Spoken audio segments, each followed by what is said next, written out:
Clarinets! I hope you guys are all doing well and enjoying your time at home.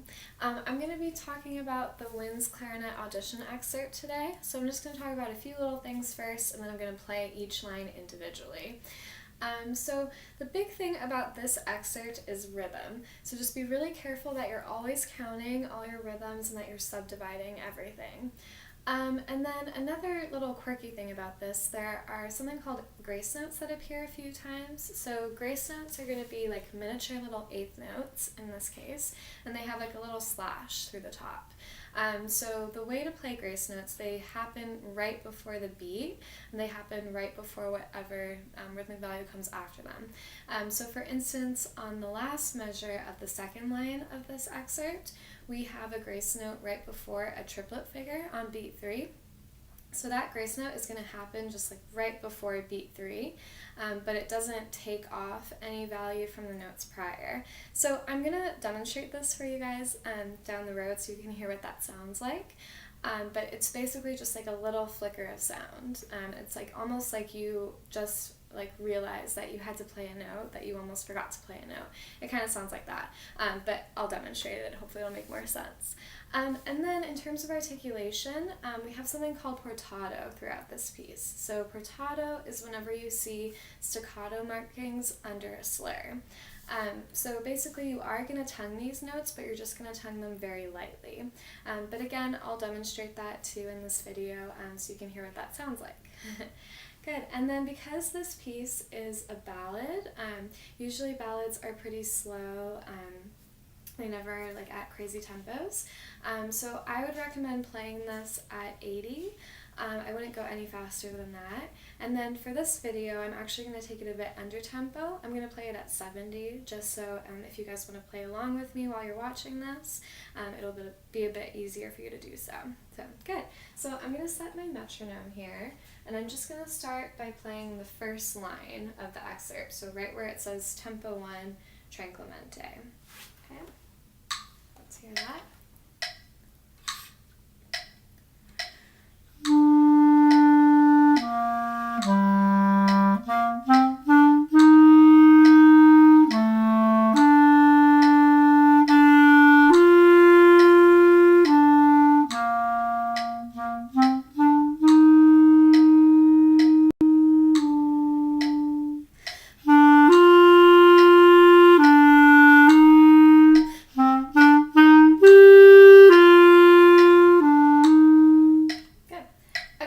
The first line of the excerpt.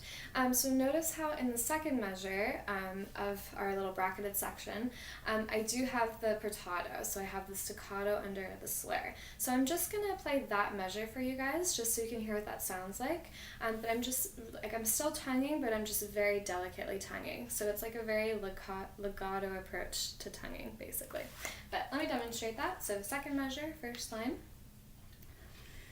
One more time. So my tongue is like barely touching the reed, but I am actually tonguing the notes. So watch out for that when you're playing it. And then in the eighth measure of this line, we also have an eighth rest on beat 3, and then an eighth note pickup. So just be careful about that. Make sure that it's a true eighth note pickup and not a quarter note pickup into the next measure. Normally whenever I see like eighth note pickups, I normally just count to whatever strong beat it happens right before, and that's a bit easier to place the eighth note. So in this example, I would just count to 3, and then it's easier to place that eighth note right on the and of 3. Okay, but moving on, we're going to move on to the second line now. So let's do that. Turn the metronome back on.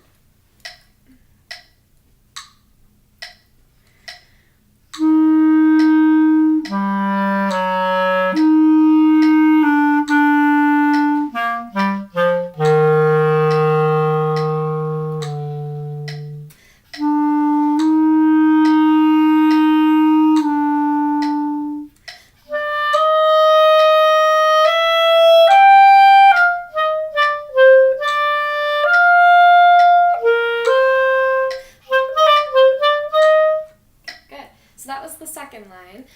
Notice how in this line too I have more of that portato, I have the staccato under the slur, so watch out for that when you're playing it. And then notice too that I have a fermata right in the middle of the line. So normally if you were playing this piece in like a professional setting, you'd be playing with a pianist as well. But because we're just doing this for the Wind Symphony audition and so we're just playing by ourselves, you can ignore the fermata. I would just take it out. And then notice right after the fermata it says scherzando and animato. Scherzando means like really playful and joking. So you could even play this section here a little bit faster and it's just going to be a different feeling than what you were playing before. Now we're in the higher register of the clarinet, things are a bit more exciting and happy, so you can kind of show that a little bit more in your playing too. And then in the last measure of this line, like I mentioned before, we have a grace note right before the triplet on beat 3. So whenever you see music that has grace notes in it, first play the music without the grace note and then add the grace note in so that you're solid on the rhythm. So I'm just going to play that last measure by itself without the grace note just to show you guys what the rhythm is, and then I'll add the grace note in. And then, so actually, you know what, I'm going to actually clap it first, and then I'll play it for you guys. So clapping and counting that last measure on the second line, it's going to be 1 and triple it. Okay, now I'm going to play it. Okay, now I'm going to add in the grace note. So the grace note is going to happen right before beat 3, but it's not going to affect anything that I played before. So it's just like a little, tiny little bit of sound right before beat 3, like I almost forgot that I needed to play something. So let me demonstrate that for you. One more time. Okay, so that's kind of the idea. Just a quick little moment of sound right before the beat. But good. I'm going to move on to the third line now. So let's hear that.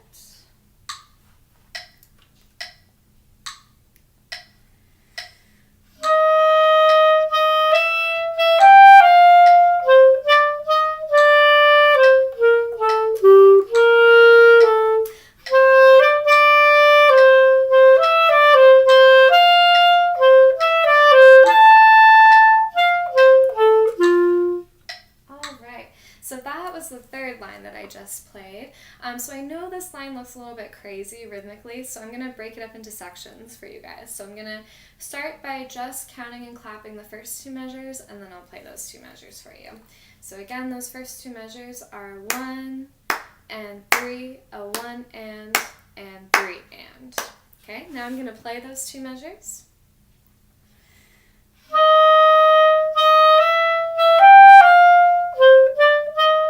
One more time.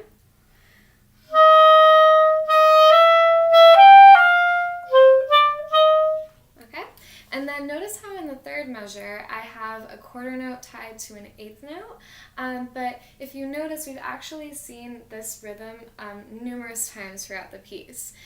So in the second measure we have a dotted quarter note, 3 8th notes.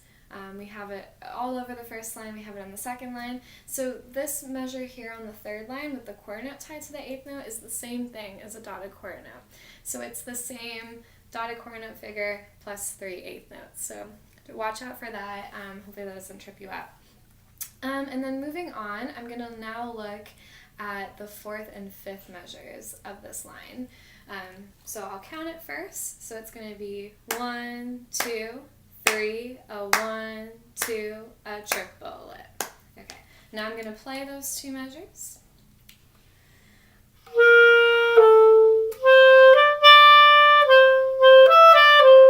Okay, one more time.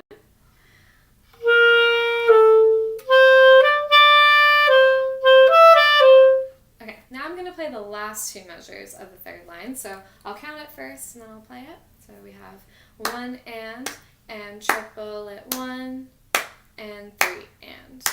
Okay, now I'm going to play those last 2 measures.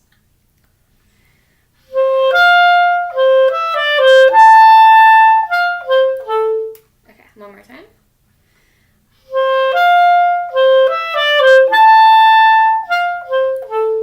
Okay, so that was the third line. Perfect. So I'm going to move on now to the 4th line. Notice in the fourth line it does say con gravita. Con gravita just means with extra like gravity or weight. So notice how we have a bunch of accents throughout this line. So it just means to bring out those accents, add a little bit more weight to all your notes.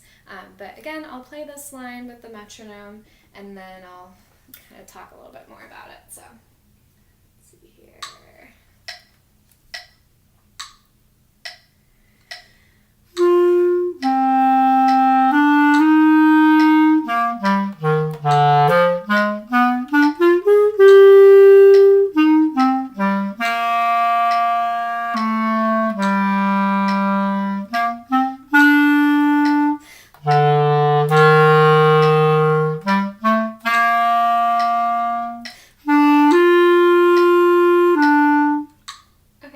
So that was the fourth line. So again, try to bring out those accents. We do have a bunch of fortes too in this line, so you can really try to bring that out as well. This line isn't too challenging rhythmically, but you do need to watch out for your half notes. So this might sound a bit basic, but just because we've been playing a bunch of syncopated rhythms throughout the piece, at this point we're really used to playing dotted quarter notes, playing an eighth note followed by a quarter note.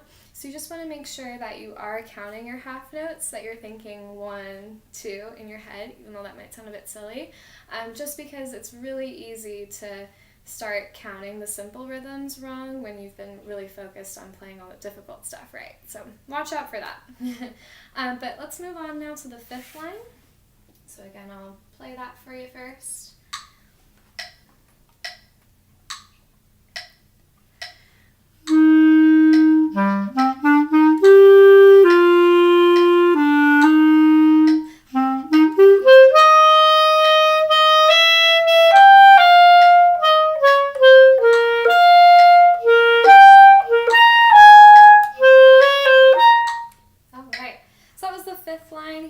So again, I'm going to break it up a little bit, do the counts, and then play it for you. So for the first two measures, the rhythm is going to be 1 and triple it 1, 2, and 1. Okay, now I'm going to play the first two measures. Let's hear that.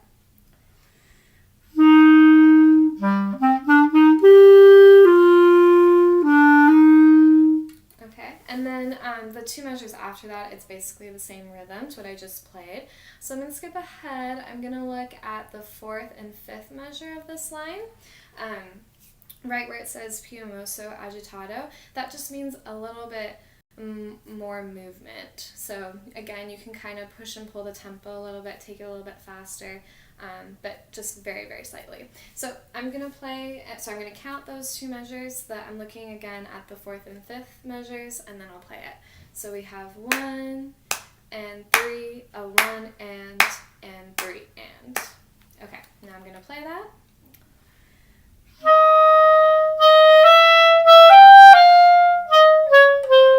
One more time.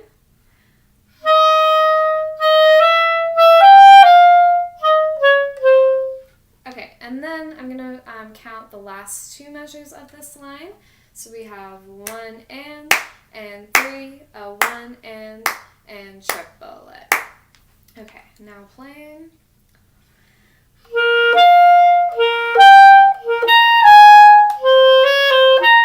One more time.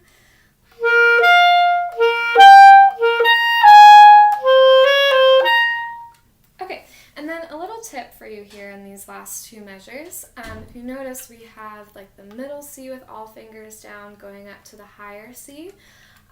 Because that part is a little bit tricky for us clarinetists, a good way of getting around that is to play the bottom C a little bit louder. Because the higher C is so high, it's going to be heard no matter what. You just need a little bit more air to get up there. So by playing the lower C a little bit louder, it'll help you get up to the higher note. Notice too that you actually have a crescendo under that note as well. So you can use that to push the air a little bit faster to get up to that high C. So, good. Okay, I'm going to move on now to the next line. So I'm looking at the second to last line of the excerpt now. So let me get out my metronome here.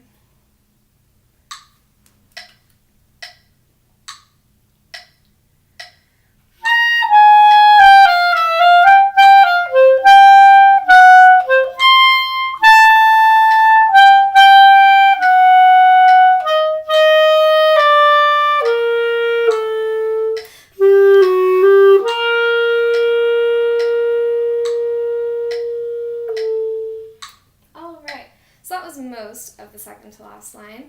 I'm going to look first at the first two measures of this line, say the rhythm again, and then play it for you. So we have 1 and iplet, triplet, triplet, 2, 3, a 1. Okay, and then looking at this first measure here of that line, I know it looks a little bit crazy. So another kind of helpful tip that you can do whenever you see notes tied together in weird ways is to first take out the tie and just play the rhythm that you see, and then add in the tie later so that you're solid on just what the basic rhythm is on the page. So in this case, I'm going to just count the rhythm first without the tie. I'll play it for you without the tie, and then I'll add the tie back in. So again, without the tie, it's 1 and triplet, triplet. I'm going to play that now. So, okay. And now adding back in the tie, basically all I'm doing is I am just taking off the first part of the triplet that you see on the second beat. So you want to think I'm just taking away the tri part and just playing the iplet part. So when I'm counting that, it'll sound like 1 and iplet, triplet. Okay, hopefully that makes a bit more sense. And then I'm going to play that measure now with the tie added in.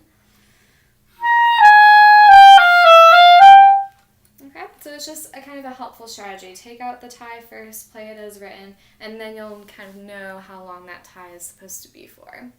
But good. Okay, I'm going to now move on to the third and fourth measures. I'll count it for you guys, clap it, and then play it. So we have 1, 2, and 1, 2, and 1. And then notice too on the last B of the second measure on this line, we have a D jumping up to the higher D. So again, another way to get up to that note, play the lower D a little bit louder, and then the higher D, it'll be easier to play the higher D. And then just to review as well, the higher D fingering is going to be like this. So we have 2 fingers down up top, this finger down, and then of course your thumb and your octave key down. Okay? But good. And so I'll actually just play the first 4 measures of that line so you can hear what that all sounds like together. So let's hear that.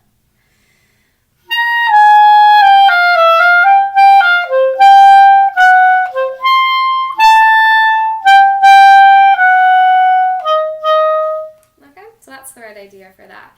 And then don't forget too, we have a tie later on in this line. We have a C. So it's a dotted half note tied to a half note. So just be careful that you're holding that out for 5 counts, true full 5 counts. But good. So I'm going to start, for this last part here, I'm going to start where it says poco lento and play to the end. Poco lento, by the way, just means a little bit slower. So this part you can kind of relax a little bit into it, into the end. And then we also have con gravita again, that comes back. So just kind of giving the notes a little bit more weight. But, okay, so let's hear it. So let me put my metronome back on here.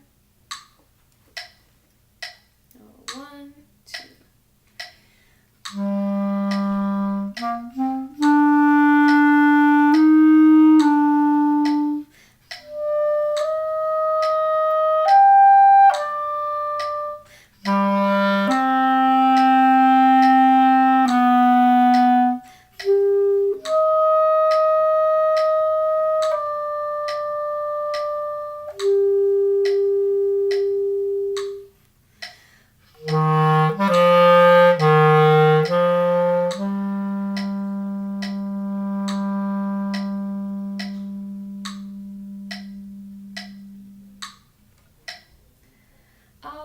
So we made it to the end.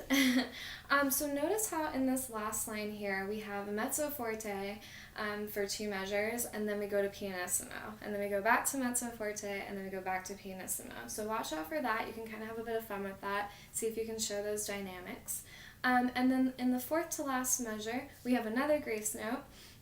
And this time it happens right before beat 1. So I'm going to play that measure without the grace note first, and then I'll add it back in. So without the grace note, it's... And then with the grace note, it's... So